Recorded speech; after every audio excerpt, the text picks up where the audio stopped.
Champions লিগকে বাপের সম্পত্তি বানিয়ে ফেলা রিয়াল মাদ্রিদ উড়িয়ে দিল চেলসিকে। দিনের পর দিন অসাধারণ পারফর্ম করে যাচ্ছেন ভিনিসিয়াস জুনিয়র। অন্যদিকে 120 মিলিয়ন দিয়ে কেনা এনজো ফার্নান্দেস আর 80 মিলিয়নের জো ফেলিক্সকে নিয়েও একটা গোল করতে ব্যর্থ হলো চেলসি। অন্যদিকে ম্যারাডোনার স্মৃতি বিজড়িত ক্লাব নাপোলিকে বড়সড় একটা ধাক্কা দিল মিলান, হারিয়ে দিয়েছে 1-0 গোলে। ভিনিসিয়াসের জোড়া অ্যাসিস্টকে 2 গোলের লিড নিয়ে মাঠ ছেড়েছে রিয়াল মাদ্রিদ। তবে আফসোস থাকবে, লিড দ্বিগুণ হতে পারত। সাথে সাথে রমজান মাসে চলছে বেনজামার অসাধারণ নৈপুণ্য।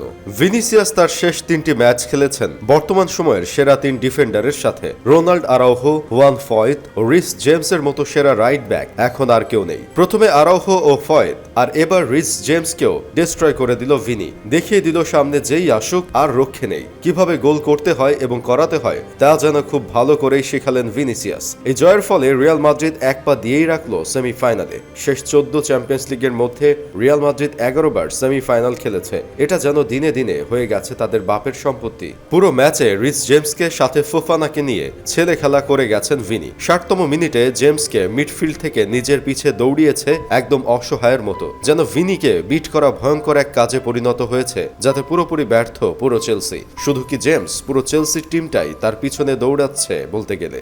বার্নাবুতে ভিনির জোড়া অ্যাসিস্টকে চেলসিকে হারায় 2-0 গোলে। সেই সাথে ভিনি হয়ে গেলেন এই মৌসুমের সর্বোচ্চ অ্যাসিস্ট দাতা। চ্যাম্পিয়ন্স লিগের এই মৌসুমে এখনো পর্যন্ত 8 ম্যাচে 11 গোলে অবদান তার। 6টি গোল ও 5টি অ্যাসিস্ট, বলতে বাধা নেই, দুর্দান্ত এক সময় পার করছেন তিনি। চেলসি লিজেন্ড জো কোল প্রথম হাফে ভিনির পারফরমেন্স দেখে বলেই দিলেন ভিনিসিয়াস একটি দুঃস্বপ্নের নাম। তার সাথে খেলা খুব সহজ কিছু নয় মোটেও। অন্যদিকে প্রথমার্ধ একদম নিষ্প্রভ ছিলেন এনজো ফার্নান্দেস। তবে দ্বিতীয়ার্ধে বেশ ভালোই খেলেছেন তিনি, কিন্তু কোনো গোল আদায় করতে পারেননি। 1993 সালের পর প্রথমবারের মতো টানা 4 ম্যাচে কোনো গোল করতে পারেনি চেলসি। অন্যদিকে রমজান মাসে চলছে বেনজামার অসাধারণ নৈপুণ্য। চেলসির বিপক্ষে 5 গোল, লিভারপুলের বিপক্ষে 3 গোল, ম্যানচেস্টার সিটির বিপক্ষে 3 গোল। চ্যাম্পিয়ন্স লিগে করিম বেনজামার সর্বশেষ 11 গোলই এসেছে প্রিমিয়ার লিগের দলগুলোর বিপক্ষে, আর সবগুলো গোল চ্যাম্পিয়ন্স লিগের নকআউটে। চ্যাম্পিয়ন্স লিগের শেষ 9টি নকআউট ম্যাচে 14টি গোল করেছে করিম বেনজামা। যেন দিনে দিনে প্রিমিয়ার লিগের দলগুলো তার প্রিয় প্রতিপক্ষ হয়ে ধরা দিচ্ছে।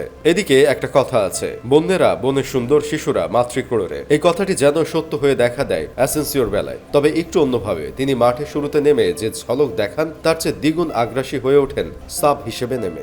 স্যান সিরোতে কোয়ার্টার ফাইনালের ম্যাচে এবারের মৌসুমের অপ্রতিরোধ্য ন্যাপোলিকে হারিয়ে দিয়েছে একসময় ইউসিএল এর প্রভাবশালী দল এসি মিলান। তবে কি দলটি হারানো ঐতিহ্য পুনরুদ্ধারের চেষ্টা করছে? যদি তাই হয় তবে এবার হবে তাদের শুভ সূচনা, আর সেই সূচনা কাজে লাগিয়ে ভালোই করছে তারা। এসি মিলান বর্তমান সাফল্যের অন্যতম সেরা কারিগর হলো তাদের ম্যাজিক ম্যান গোলবারের প্রহরী মাইক মেনিও। প্রতিনিয়ত নিজ হাতে রক্ষা করে যাচ্ছে এসি মিলানকে। আর সান সিরোতে উঠতে থাকা ন্যাপোলিকে একাই রুখে দিলেন তিনি। ম্যাচের শুরুর দিকে এগিয়ে যেতে পারত ন্যাপোলি, কিন্তু মেনিওয়ের অনবদ্য সেভে রক্ষা পায় এসি মিলান। পুরো ম্যাচে নিজ হাতে বাঁচিয়েছেন এসি মিলানকে। পুরো 5টি দুর্দান্ত সেভ দিয়ে 1-0 গোলে শক্তিশালী নাপোলির বিপক্ষে ম্যাচ জিতিয়ে মাঠ ছাড়েন মাইক মেনিও।